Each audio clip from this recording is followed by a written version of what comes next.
Welcome to Dodgers Dugout Live, presented by Baja Blast, the official soft drink of Major League Baseball and Dodgers Nation. Get a Baja for a blast this MLB season and enjoy a refreshing splash of tropical lime flavor. On today's episode, the Dodgers lose back-to-back games for the first time this season. Also, Edwin Diaz velocity down, pitching for the first time in 9 days. Is it time to get concerned about Sugar Edwin Diaz? Blake Trinen didn't have the best afternoon. We'll break down Roki Sasaki start. We'll hear from Dave Roberts, Blake Trinen, and Roki Sasaki.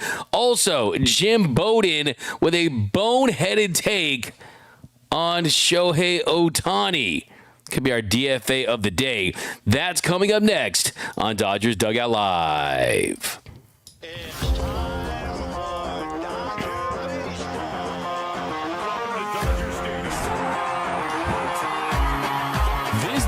Team is going to 3. Nothing brings us together quite like Dodger baseball. Los Angeles wins it 3-1. The Dodgers are ruining baseball. Let's get 4 more wins and really ruin baseball. Oh my goodness! Shohei Ohtani! Whoa! Bounces one up the middle, bats to the back, over to first to beat the champ. You gotta knock him out. The Dodgers stand tall and win back-to-back titles. Think blue, bleed blue, and I'm out.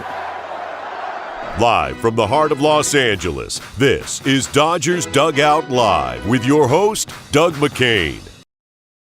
What is up, Dodgers Nation? Welcome to another episode of Dodgers Dugout Live, the #1 Dodgers podcast and Dodgers show on YouTube. My name is Doug McKain. You can follow me on X and Instagram at DMac_LA. If you haven't yet, do me a huge favor. Subscribe, drop a comment, drop a like if you want to support every single show, and check out GearUp.LA, the official merchandise store of Dodgers Nation. Go get some merch, man. Go get some t-shirts. Go do it.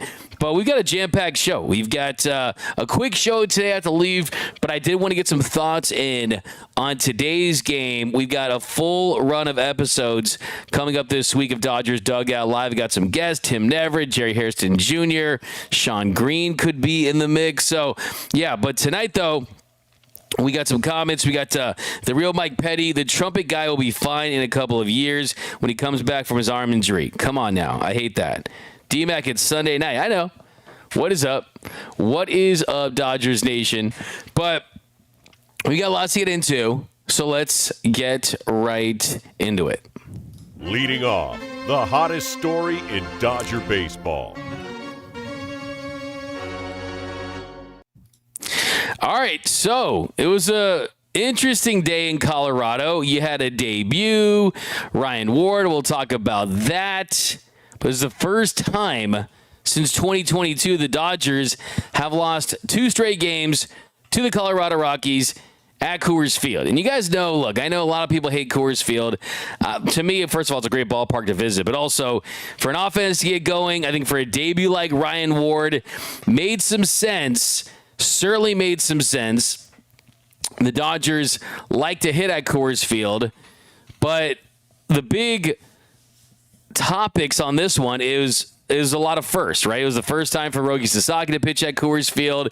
It was the first time for Ryan Ward to play, and also the first time for Edwin Diaz to pitch in 9 days. So let's start with Roki Sasaki. Let's hop aboard the Roki-Coaster, which is always an interesting ride with twists and turns. I'm screaming because I'm having fun. I'm also about to barf sometimes because of the walks and the things like that. So it is the full Roki-Coaster experience with him at times. But look, the first 3 innings, he looked really good. He kept the Rockies offense at bay. He was efficient, needed just 26 pitches to get through those first 3 frames. The defense behind him played very well. And then the Dodgers offense, they got it going early. You had a a nice little surge against Rockies starter Michael Lorenzen there in the top of the third inning. Ha-Seong Kim hit a double with one out. Alex Freeland had a base hit. That scored the first run of the game to give the Dodgers a 1-0 lead. And then Shohei Ohtani, we didn't have to wait until late in the game for him to extend his on-base streak to 51 games. He did it there in that third inning with an RBI two-bagger that scored Alex Freeland. That gives Shohei 51 straight games where he's reached base, getting close to Sean Green's 53, getting close to Duke Snyder, his 58. He did pass Willie Keeler for the third longest streak in Dodgers history, and most importantly for that inning, he extended the Dodgers lead to 2-0. It looked like you were going to give Roki some run support. The offense was going to get it going. And then how about this? After he flew out in his first big league at-bat, swinging at the first pitch. I love me a guy that just says, you know what, I'm swinging at the first pitch. I remember when Andy Pages, when he debuted, we asked him after his debut a few years ago, and he told us, hey, I'd already told myself that I was going to swing at the first pitch. So I don't care what pitch it is. Don't leave the bat on your shoulder. Swing at that first pitch. And he flew out in his first at-bat, but his second at-bat, in the top of the fourth inning, he singled to right for his first career hit, and that scored Andy Pages to give the Dodgers a 3-0 lead. And I love this stuff. I eat this stuff up. I really, really do. Big league debuts are my bag. Like, I think you look at other sports, it's like when it's basketball or if there's a high draft pick, usually going to play the first game of the season, right? First couple games of the season. Football, I think the quarterback spot, obviously you can draft a quarterback high, and he might not make his debut for sometimes years. I mean, like Aaron Rodgers, and there's plenty of examples, right, of drafting a quarterback you want to sit behind. But I love baseball because you just never know when even high prospects are going to make their debuts. And a lot of time, it's when this team is struggling, they need a jump start, or when a player's injured. In this case, Freddie Freeman on the paternity leave list, and that opened the door for Ryan Ward to get his opportunity and make his debut, and he did just that. And the Dodgers offense, it looked like, hey, they were going to continue to cruise, and then it gets back to Roki Sasaki, and that's where things started to change. After 3 scoreless innings to start the game, bottom of the fourth inning, they got a rally going on Roki. Mickey Moniak, he got a leadoff single, and then this is where I look at areas where Roki can control the controllables, right? Big league hitters are going to sit on stuff. If you're not throwing fastballs in the zone early in counts, big league hitters are not going to bite at that forkball. And it makes it very difficult. When Roki Sasaki gets ahead in the count, he can be an effective pitcher. But when he starts walking guys, when he starts hitting guys and starts making those unforced errors, that's when he can get into trouble. And he plunked Hunter Goodman, and then he got Tyler Freeman to strike out. His first punch out of the game there in the fourth inning. But then he gives up a single to TJ Rumfield. That gave the Rockies their first run of the afternoon. And this is where the lack of efficiency hurts you. Because, one, you can't go deeper into games, so you further tax the bullpen. And you just can't get more opportunities against big league hitters, and that's what he certainly needs at this part of his development. So he threw just 26 pitches in the first 3 innings combined, and then he's already up to 20 pitches there in that fourth inning. That walked Troy Johnston to load the bases, or as Bob Costas likes to say, the sacks are juiced. And then he did get ahead of Willie Castro.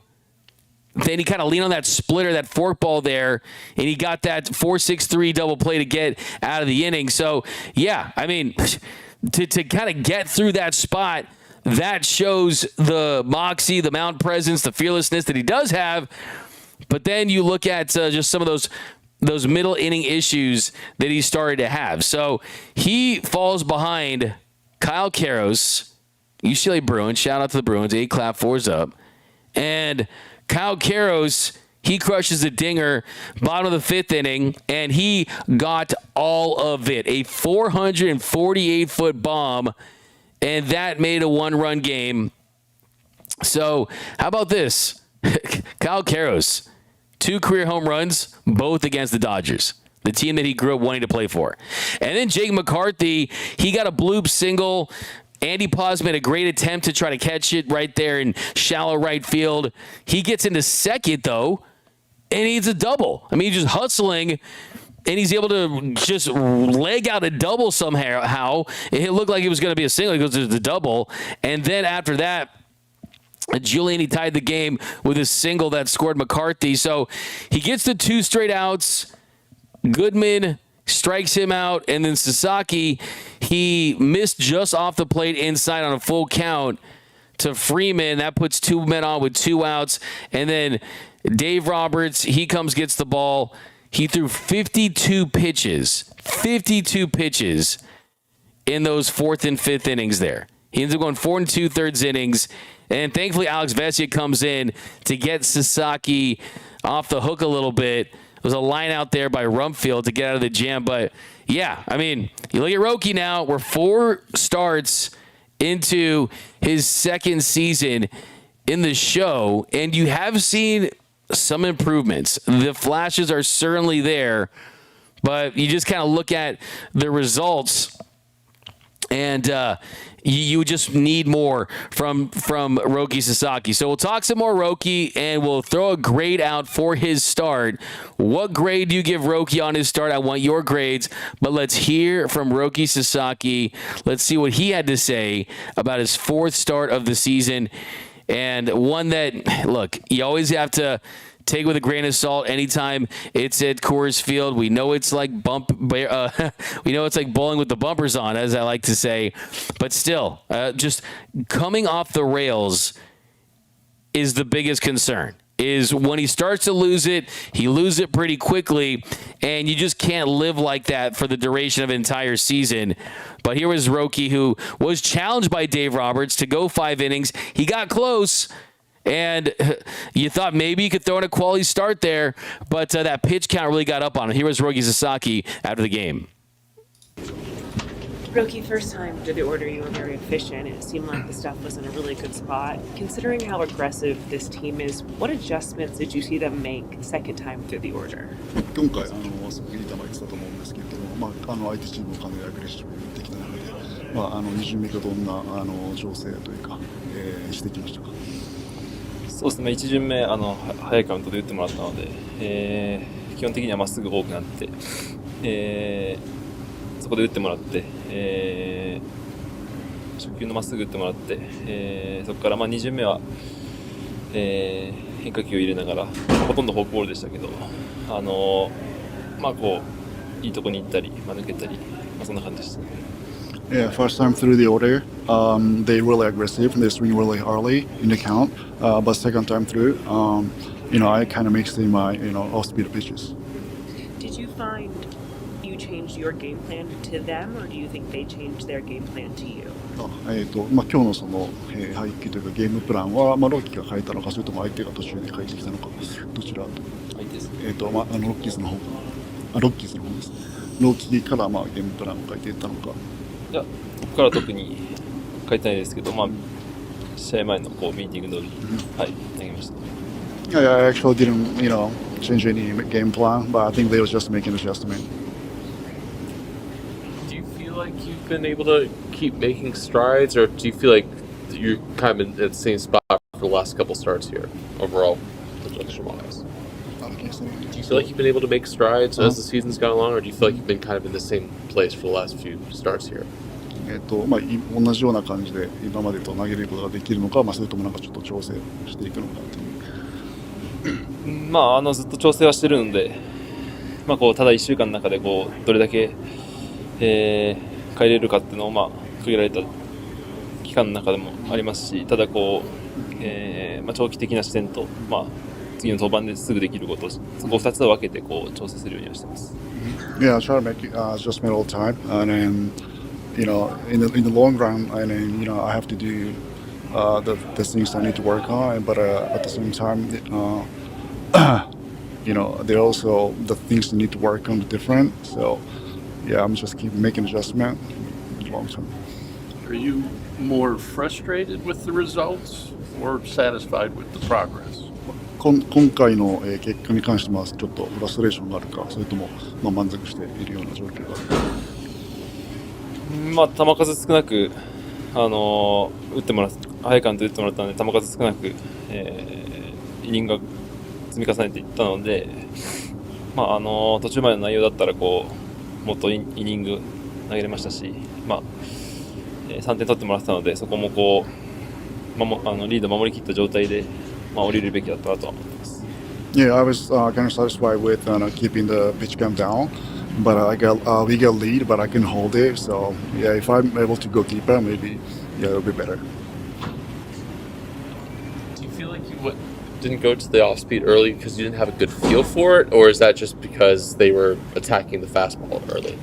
今日に関してちょっと変化球多かったかなというか、気がしたんですけども、それは、何かそのファーストボールが良くなかったとか、そういう理由があるんですか？キャッチャーの考えもあるので、そこは試合中も話し合いながらやってましたし、その時その時に一番いいと思ったボールを投げてるだけなので、それは結果としてどう偏るかっていう話なので、バッターによってカウントによってそこは変わってくるんじゃないかなと思います。Yeah, it's basically just catch, let's go, but try to make adjustment on the fly depending on the hitter's reaction. So that's a tough one for Roki. He only threw his slider a couple of times. He was trying to establish that fastball. You saw the fork. And look, anytime you have pitchers pitching in Colorado, it always is going to be impacted by the elements. And if you don't know why, of course, it's famously at 5,280 feet as far as the elevation goes, and really it's the air. So the air is 18% thinner, and when the air is 18% thinner, which it is in Colorado, it reduces the aerodynamic drag on the ball. So essentially what that does is pitchers that are trying to establish their breaking balls, they're not moving as much. They're not breaking as much. Also has an impact on the vertical movement on fastballs, which is what we saw with Edwin Diaz. Is that fastball, it can look flat. It can be flat. And also with the air being dry, not only that, it's very thin, so it increases the carry of the ball too. So there's all these little reasons why, but yeah, that's why. It's a nightmare for pitchers, especially young ones and ones that are trying to get right, to establish it. Now, I think that for Roki, and I got a couple super chats I want to read right here. I appreciate all the super chats, all the love. And super chats, who we got? We've got a couple here. First one from Stavi Porter, 1999. Appreciate you. D-Mac, I want to know what you think about possibly putting Roki in the bullpen when Snell comes back, and if they possibly refuel the idea of getting Scuba like the rumors in the offseason, especially if Detroit isn't getting hot. So I'll answer the first one. And look, I can just tell you from just talking to people around the organization, like, when Roki decided to leave the NPB, his Chibalote Marines, and sign with the Dodgers, there was a very well understood commitment from the Dodgers to Roki that, hey, we are going to give you every opportunity to be a starting pitcher.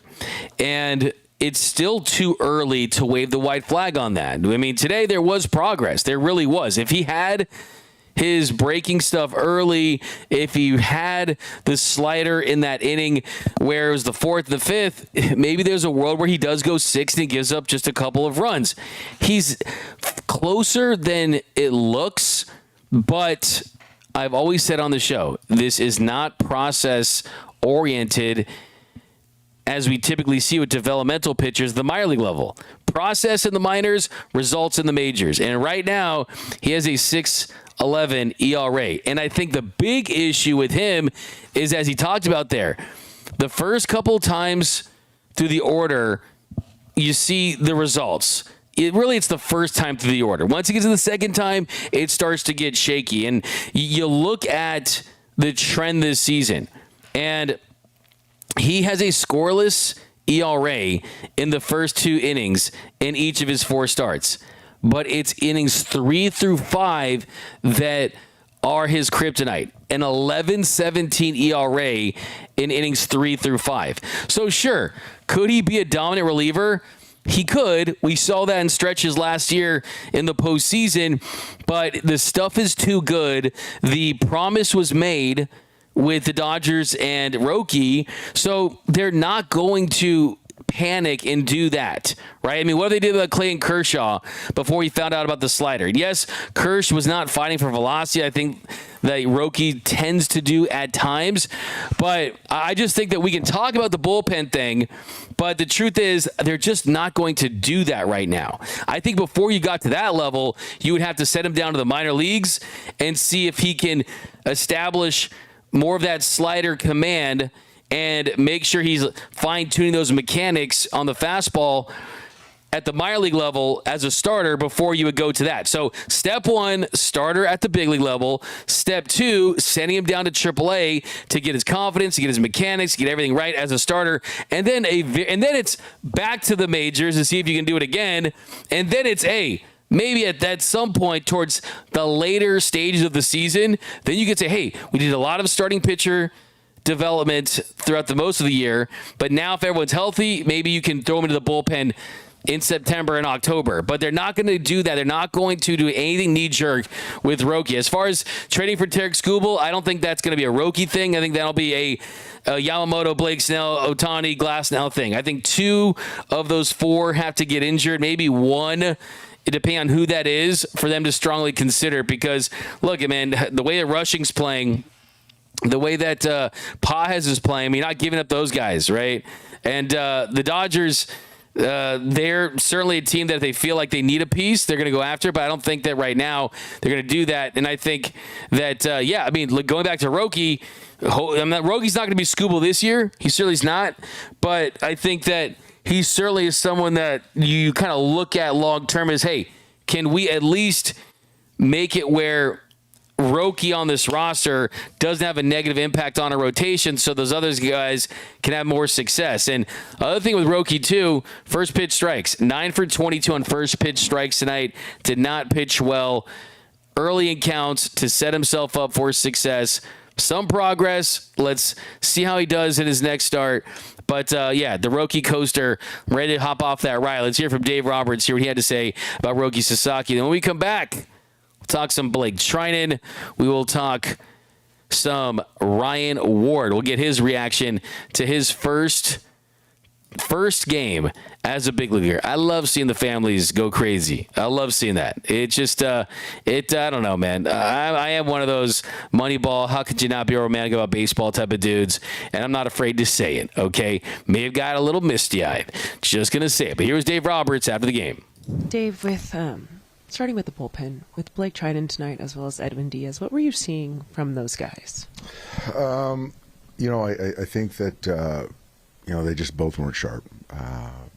I felt we were in a good position to, use Blake and have Tanner behind him. And, he just wasn't sharp and couldn't get anybody out today. Just didn't seem like the slider had much impact. And then with Edwin, just didn't have any command and, the velocity was down and, obviously not a safe situation. There might have been some adrenaline that, or lack thereof, that played into it. I thought, Roki did a nice job as far as getting outs early and being efficient.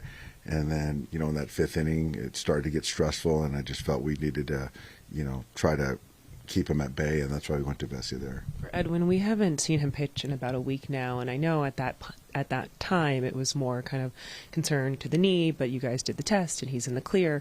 Do you look at today as maybe just kind of some rust because it's been a week, or is there anything that stood out to you just in regard to those misses? That's a good question. Obviously, he hasn't pitched in 8 days, so I'm certain there's some rust to that. Again, the non-safe situation, but talking to him today, he wanted to pitch regardless, and so I think it's just one of those things that hopefully it's one of those things that he just hadn't pitched in a while.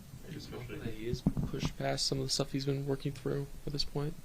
I think for us, it's just going on what the training staff and the player tells me. You got to trust him and believe that they feel good, and a veteran player like him, and no one should know his body better than he does. But obviously today it just didn't look sharp. Especially when you see like a 93 up there at one point, or kind of how do you evaluate what you saw today, given those like Today was a tough evaluation. I mean, it really was, because I know what it's supposed to look like, and and then when it doesn't look like that, it gets a little concerning, really. And so I'll have a conversation with them. I know our training staff and pitching guys will, and make sure that there is nothing to it, because the radar gun has been consistent and his velocity has been consistent, and it wasn't there today. So we got to I got to know more. Yeah. Did he say after the outing he physically felt okay? I haven't talked to him. Yeah. The seventh inning, the two lefties at the top of the Rockies lineup. Why is Trinen the guy when you have Tanner and Dreyer? Dreyer, I didn't want to pitch today, to be honest, after 2 innings, and it's either, if I go the other way and put Scott in there, then Trinen's going to get 4 lefties in the middle of the order. So it's pick your poison. I felt bleeding into 2 righties, it's the right spot for him. Yeah. Do you think whether there was any residual effect from him taking one off the head yesterday? I have no idea, Bill. I mean, didn't look out of sorts to you or anything? No, he just didn't make pitches. Getting back to Roki, did you see some improvement? Yeah, I did. I thought he was more efficient. I thought he got ground balls when he needed to, got some quick fly balls, and I really wanted him to get through that 5th inning. But with Rumfield up, I felt Alex was going to give us a better chance to kind of keep the game there. But overall, better outing. Yeah. First back-to-back losses of the season. An odd place for it to happen, considering the Rockies situation. Is that just this place? Weird things happen here. Yeah, I mean, I think that they're a better ball club, and in this ballpark, a lot of things happen. So this ballpark is certainly a neutralizer. The pitchers don't have the same feel. Ball plays different, and so it's still hard to still win a baseball game, big league baseball game, and Coors Field is certainly at the top of the list. How aggressive do you want guys to sort of be challenging offensively late in games? And obviously, I don't know if you've been able to go back through some of the at-bats, but like some of those borderline calls, are those ones that you, especially in that situation, you want guys to be maybe a little bit more aggressive when it comes to maybe trying that? Yes, especially when you have 2 challenges left, and the 9th inning and borderline pitches, to certainly try to exhaust them on those borderline pitches. Yeah, but I don't know.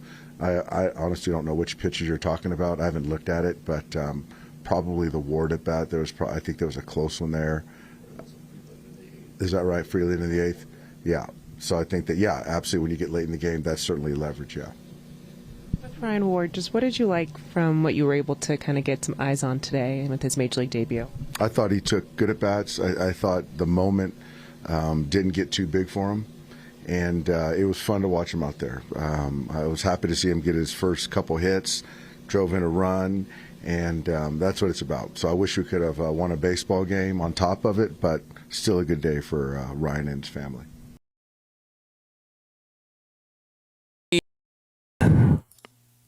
There was Dave Roberts after the Dodgers' first back-to-back losses of the season, happening in Colorado of all places. But the Dodgers lose 9-6. They fall to 15-6, to the best record in Major League Baseball. But he did touch on a couple things I want to hit real quick, and that first is on Blake Trinen. So Blake Trinen did not have the best go of it today by any stretch. Trinen, he goes 0 innings. He wasn't allowed to even record an out on 14 pitches. Gave up 3 runs on 4 hits. It was a mess for Blake Trinen in Colorado. He gave up a leadoff double to Julian, then Moniak. He crushed a home run, a sweeper. They left up, and then Goodman doubled, then Freeman singled. I mean, it was just, he couldn't get an out. And then he was immediately out of the game. But I'm not going to put too much on Blake. I still think that, is he going to be the best version of himself that we've seen a couple years ago? I don't. I still think if he stays healthy, he can be serviceable. My biggest concern today, though, was Edwin Diaz. And we'll talk about Edwin Diaz next. But first, let's hear from Blake Trinen. Blake, obviously looking at the results today, is this one where you just kind of maybe felt like stuff wasn't there for you this afternoon? I don't know. I went back and looked at some of the pitches, and I didn't even think locations were really that bad. It's just a matter of, they had better swings. Maybe I don't know, maybe don't execute good enough. Obviously, they put good swings on it. I've been really happy with how the year's been going, and I'm not really going to dwell on one game. Colorado isn't an easy place to play. I've had success here, I've had failure here, so just tomorrow's a new day. Were you surprised to see how aggressive they were? It feels like this might have been kind of just a theme for that group against you all, whether it's been today or even the last few days. Yeah, I really don't know. My head hasn't really had a chance to think about too much other than just being frustrated, so, Was the sweeper playing the way you wanted it to? Like, just the way you're executing it? Or when you see them kind of get as much contact as they did off of it, does that tell you something? I mean, the contact tells me it's probably not very good, so that's probably where that's at. So that was Blake Trinen. Yeah, just didn't play like he wanted to, like he was saying there. But I got a couple super chats. Terry Heskels, I was hoping for some Roki cheers, but I fear all we got was more Roki tears. What a stinker. Trinen and Diaz looked absolutely awful. Yeah, I look, like I said, I think it was more of last year's Blake Trinen than early this year's Blake Trinen, but we'll have to continue to evaluate him. I mean, just Coors Field is a nightmare for pitchers that rely on sweepers and sinkers and stuff with movement, and his stuff looked flat. They were aggressive early in counts, but really the only thing I'll remember from this game, I think, other than probably the Roki stuff and the Ryan Ward stuff, which we'll get into because I want to finish on a high note, is Edwin Diaz made his first appearance since he blew his first save as a Dodger against the Rangers 9 days ago. So lots of rest, and he looked frankly awful. He not look good at all. They weren't playing Narco by Timmy Trumpets. They were playing taps because he loaded the bases with nobody out. Then Julian, he got a 2-run single off of Diaz, and that takes him right out of the game, and that gives the Rockies a 4-run lead. Then Mickey Moniak, he got another home run and another run on a ground out, I should say, to give the Rockies that 3-run inning there in their second of the game. So Edwin Diaz, it came out that he's dealing with the knee injury. Not necessarily, basically the knee doesn't feel strong, the one that he hurt in the WBC. And this is a concern for me on a lot of different levels because the velocity is down. And when his velocity is down like that, he's doing 93 at one point today. And now we know what the reason for that is. And Edwin Diaz said that he's been dealing with something.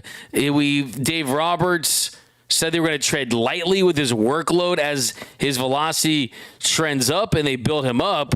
But this is something that you do not want. I mean, you look at his overall body work today.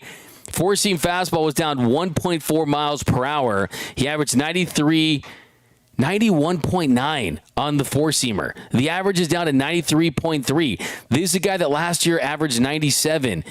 This is a guy that had to hit 100 in his career. And, I mean, it was down 0.4. So his four-seam averaged 95.4 and is down to 95.8. But there were some 93s in there. And that was just extremely concerning. And I really hope that the closer spot isn't jinxed and there's not some monkey paw situation here happening where with Tanner Scott last year, he signs that big $72 million deal, and he struggled. He led the league in blown saves. Edwin Diaz now on the year. It's very early. This is a big opportunity, of course, if he stays healthy to get those numbers to where he wants him to be. Edwin Diaz's ERA now, after giving up 3 runs and also had a walk, the ERA is at 10.5. A 10.5 ERA so far this season. 4 saves, 10 strikeouts. The whip's at 233. Let's just call it what it is. It looks like it's a mess. It really, really does. And I've said it a couple different times that I feel like they need to treat him like they treated Blake Snell last year, where if he's not 100% healthy, why is he pitching? If the knee's not fully going where it needs to go and what he needs to do with it, and he's not planting right, I'm guessing, they need to do something about Edwin Diaz. And I would not be surprised if you see him continue to struggle and the velocity's down, that they don't take the proactive and cautionary route and say, hey, we're just going to shut him down, Make sure he's 100% healthy, because you didn't get Edwin Diaz to get 30 to 50 saves in the regular season. You got Edwin Diaz to hopefully be that lights-out closer in October and help you win another World Series. So, I mean, it's concerning. Dave Roberts even said it was concerning, and I am concerned. I'm not that concerned about Blake Trinen. I'm really somewhat optimistic about Roki, just in the sense that I feel like there's these baby steps that are happening, and at the very least, he's good for 3 innings at the beginning of games and things like that. But this Edwin Diaz stuff, after 9 days, you have 9 days off and your fastball velocity is down still. That's concerning. He's not the same pitcher at 95 as he is at 97 or at 100 at his peak. That's what you paid for. So I would love to, no pun intended, sugarcoat this for you, but hey, it's not. Like, there's a real concern level for me with Edwin Diaz. And like I said, I think you take the next couple appearances, you hope that it gets better. But if it doesn't, here's the thing, even if he's getting some results, but it doesn't look like Edwin Diaz, I think that's the time you have to take action. And we're going to see guys start to get healthy. And yes, they're a little on the side of, okay, when Blake Snell comes back and Gavin Stone will be a little bit of a time, and then River Ryan now is out. So it's going to take some time. But yeah, I mean, I think you might have to change some stuff up. I mean, Brock Stewart is on his way back. He's continuing his rehab in Ontario, so things are definitely on the mend there. You're going to see him back in the next couple of weeks. That definitely is good. And I think that when he comes back, I would not mind. And this is no slight to him, but I would love to see Timmy Trumpets at Dodger Stadium. It's great entertainment.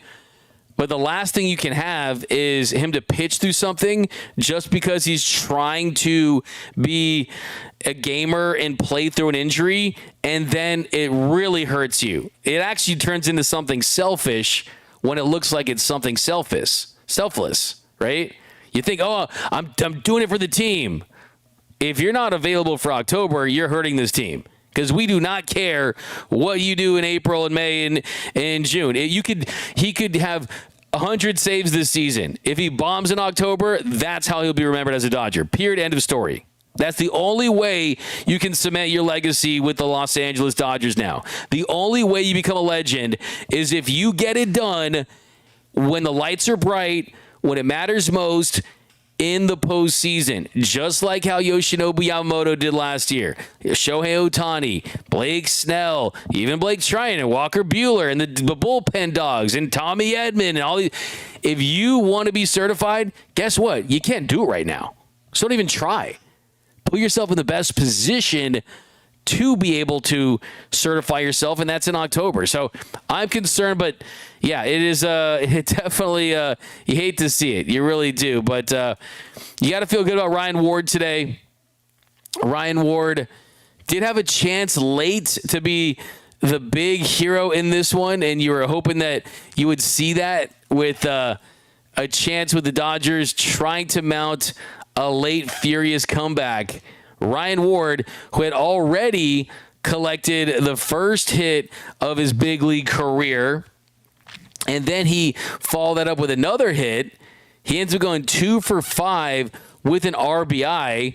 Ryan Ward singled to right in the 4th inning, and then he singled to center in the 6th inning, and then top of the 8th inning, he popped to 3rd, and then the 9th inning, representing the tying run, he got himself into a hitter's count, a 3-1 count, and he flied to right to end the game. So that ended it. But all in all, hey, look, anytime you get a hit in your first game in the show, that's a win. Anytime you get an RBI, that's a win. He did that as well. And anytime you get 2 hits and have a multi-hit game, that's a win. But hey, that would have been a movie had he hit a 3-run shot there, because the 9th inning, Shohei Ohtani had a ground rule double. Will Smith, he singled to right. Muncy reached on an infield single. Pages walked. And then rushing, he grounded to second. That scored Smith, making it a 6-9 game. And then Ward had an opportunity to tie it, but he flied to right to end the game. But still, anytime you get a debut, it's a great day. And let's hear from Ryan Ward.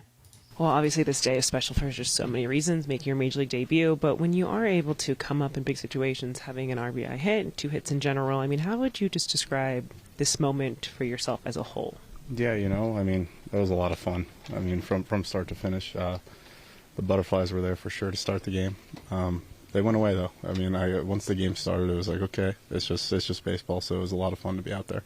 Seeing how you were able to get the results, I mean, how encouraging is that for you, just facing big league pitching and understanding where you can fit in with either this team or just even at this level? Yeah, you know, I mean, it's kind of been something that, especially down in AAA, guys talk about. It's a lot different up there. Everything's different up there. So like coming up here and getting swings off and seeing some results was really cool. Were you swinging first pitch, then first at bat, no matter what? Before the game, I was told you only get one first pitch, so remember it. So I was ready to go for sure. Kind of a highlight for you today. I mean, for a key moment, welcome to the big leagues moment. It's probably the first hit. You know, I mean, seeing everyone on the bench get excited for me. Woody over there was excited, and just being able to take like that deep breath of like, okay, like that's over with, and we can move forward now. Do you have any doubts when you hit it? I did see him go up in the air and was like, oh, okay, thank gosh, yeah. And then how about that last play of the game with you at the plate? Yeah, you know, I mean, 3-1 count, heater in, and kind of get jammed a little bit, which shouldn't happen in that situation, but almost split in, and guy made a great catch, and that was that. Where's the first hit going to go? It's going back home for sure. Go back home, and then when I get back, I'm sure I'll take care of where it goes after that. Get a chance to look up and just see all your friends and family cheering for you. Yeah. After that first hit, when I was on first base, I got to see them all jumping around up there. So that was a pretty special moment. So congratulations to Ryan Ward. We'll talk more about him tomorrow on Dodgers Dugout Live when we get back into the studio. But yeah, the big takeaways today. 1, Roki Sasaki, it's 2 steps forward, 1 step back. He just can't get over the hump. But I think for this one, because it was in Colorado, the grade I'm going to give him, I'm going to give him a C-. It's still a C-. I need to see some more B starts. But the big takeaway is he failed. And when I say he failed Dave Roberts' challenge to go at least 5 innings. He got close, was efficient through 3, but then the wheels started to fall off. And the big takeaway is when the wheels fall off and he goes up the tracks and get Rocky for Roki. Second biggest takeaway, and the number 1 takeaway from this big game, from today's game, was that Edwin Diaz, something looks like it's off. And that's what we need to talk about tomorrow as well. I'm going to dive into the numbers, the movement profiles, and things like that. But Edwin Diaz, the velocity is down, the effectiveness is down. He does not look like that $69 million pitcher that was supposed to have 30 to 50 saves. I see people in the comments calling him Edwin Scott. Chill on that. Chill on that, please. Third big takeaway is you got to love Ryan Ward. I mean, 2 for 5, an RBI. He becomes the oldest drafted Dodgers player to make their big league debut. Like, that's pretty awesome. The commitment to this organization from him and vice versa, it paid off today. And you saw almost the sense of relief in his face, and just knowing that, hey, I was able to make that debut. And at 28, and he's 28 years old, 55 days. He became the oldest Dodgers draft pick to debut with the team. Jeff Zahn, a pitcher who the Dodgers drafted in 1968, who debuted when he was 27 years and 257 days. He had that record. He set that back in 1973. So big takeaway there. Fourth thing you need to know is Shohei Ohtani extended that on-base streak to 51 games. 51-game on-base streak. And another takeaway, too, was top of the lineup, Ha-Seong Kim, 2 for 4, Alex Freeland, 2 for 4, 15 hits for the Dodgers, but 4 for 14 with runners in scoring position. Just not enough with runners in scoring position in this one. And, yeah, that is you're going to live with that. I'm going to cook Jim Bowden tomorrow, so don't worry. I'm actually going to save that for the DFA of the day tomorrow. He kind of said some crazy stuff. I'll take some comments here on the way out. D-Mac is eating a torta, a huge torta. What's up, Mr. Seabad? Jason Diamond G's Diaz injured already. He's barely been here. Edwin Scott from Terry Hesticles, Damaged Goods. Mario Landaveria, are we expecting to win 150 games? This is baseball. We got Andy Chen. Guest Tanner is going to have to become a Banner Scott. The real Mike Petty. Didn't we have Diaz that pitched like this that last year? Okay, hold the trumpet from Mr. Guzman. A $5 super chat from Ken Tanker 75. With few exceptions, Dodgers freshman jinx is a real thing. We pay for quality, and we're seeing freshman year slump with most of these players. Mr. Guzman says Kershaw can pitch. Sykes says Roki can't close to save his life. He's worse than 2020 Kenley Jansen. Jason Diamond Diaz. This season's Brock Stewart. We got Brock greater than size Diaz. Kenley Jansen, you can't live with your own failure. Braveheart. We got Lola. I miss Evan Phillips. What's up, Lola? Yeah, he'll be back around the All-Star game. Freaking Blake Trinen. Kimbrel is available. Okay. Let's do some more here. Appreciate you guys. Edwin Syndergaard from Nando. You guys are crazy. D-Mac, I'm hating all the SD fans who keep thinking it's their year. Hey, San Diego, a half game behind the Dodgers. So I like it. It's going to push them. All right, guys. So we'll do a long 7th inning stretch tomorrow. Do some more here. Psycho, Kyle Tucker's doing well enough so far. He's had a pretty solid week. And the Dodgers, they'll be back in action tomorrow. So be on the lookout for that. The Dodgers are in a spot where it's one of that it's those rare wraparound series. You got to love yourself a wraparound series. The Dodgers, they got to win tomorrow to not lose the series. They got to win tomorrow, not lose the series. So the Dodgers can't lose their 3rd straight game in this wraparound. And you have Justin Robleski, his 3rd start of the year against lefty Jose Quintana. But that's going to do it for this episode of Dodgers Dugout Live. My name is Doug McKain. You can follow me on X and Instagram at DMac_LA. If you haven't yet, do me a huge favor. If you want to support every show, do your boy a favor, man. What I got to do? Do I got to do shoeies? You guys want this hat? Man, I mean, like, what you got? Drop a comment, drop a like. I like to hear what you guys have to say because I'm going to start using the comments for the previous episode to start the next one. So I'm going to read those comments on future episodes. If you want to be featured on a future episode of Dodgers Dugout Live, drop a comment down below. But see you guys tomorrow. Enjoy the rest of your Sunday night. And remember that nothing, absolutely nothing, brings us together quite like Dodger baseball. And until next time, think blue, bleed blue, and I'm out. Start the party, Los Angeles! Your Dodgers have won the World Series! And when the upcoming winter gives way to spring, rest assured, once again, it will be time for Dodger baseball.